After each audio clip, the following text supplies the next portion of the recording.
जोबोर गोजोननाय मोनदों 13थि बावखुंग्रि फेस्टिभेल बे फालिनायाव जोङो गोजोननाय मोनदों आं पार्सनेलि ओमफ्राय लोगोसे बेयाव फैनानै गासैखौबो मिथिबाय आङो बा नुबाय सिगांबो फैदोंमोन ओमफ्राय दा बेयाव दा दिनैबो फैनाय जाबाय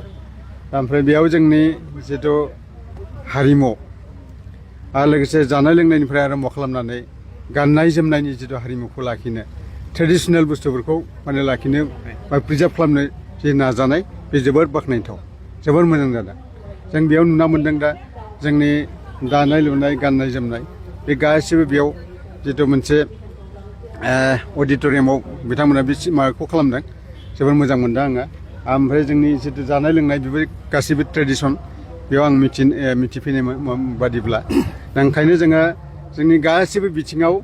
बेखौ भबिष्यत मोजां खालामजोबनो हायोब्ला माने वर्ल्डनि मानसिफ्रा बेयाव फैगोन जोंनि बे फेस्टिभेलखौ नायनो फैगोन आरो जोङो आरो एसे बानायबावनो गोनां दङ जेनेबा जों बेखौ बानायजोबनो हायोब्ला वर्ल्डनि मानसिफ्रा बेयाव फैगोन आरोखि जोबोर गोजोनथावनि बाथ्रा गेलेमु बिफाननि नोंथाङा मावफुं सोद्रोमा हिसाबै नैबे बावखुंग्रि फोरबोनि लोब्बायै जिहेतु इन्डिजिनियास गेम्सखौ बेयाव खुंफुंनो लादों माबादि नोजोरजों नोंथाङा बेखौ जों आरोबाव डेभेलप खालामबावगोन आरोबाव जों डेभेलप खालामनो बाखि दंबावो बे गामि जेनेबा क्लाब बेफोरो दासिम लाथ'नो हायाखै बे गेम्सखौ खिन्थु जोङो जोबोर गोजोननाय मोनदों जोंनिनो मानगोनां माने सानिको ब्रह्म बिनि बे गेलेनाय माने माबानिनो बिफा बुंजायो बिथाङा जोबोर माने गोसो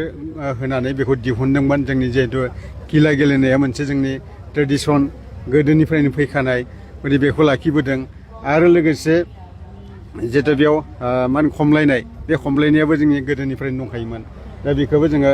जौगाखांहोनो नाजादों गथिखे बेखौ जोङो दा जोंनि बेयावल' दोनना लाबासिनो जोङो वर्ल्डआव जों बेखौ एसे मोनसे इभेन्ट हिसाबै जों लांनो नाजानांगौ दा बेनि थाखाय नाजाबाय थादों आंनि बिफानाबो हानायसिम आं मदद होगोन जिहेतु आं दा बिटिसिआव स्पर्ट्सखौ नायगासिनो दङ ओंखायनो फैबाय थानाय समफ्राव बेखौ आरोबाव जौगाखांनायनि माने माबाखौ लांगोन आरोखि दा ओंखायनो नोंथांनो फोरमायनानै आं जोबोद गोजोननाय मोनदों बिटिसिआबो जायफ्रा स्पर्ट्सआव बिराद टेलेन्ट दं नेसनेल इन्टारनेसनेल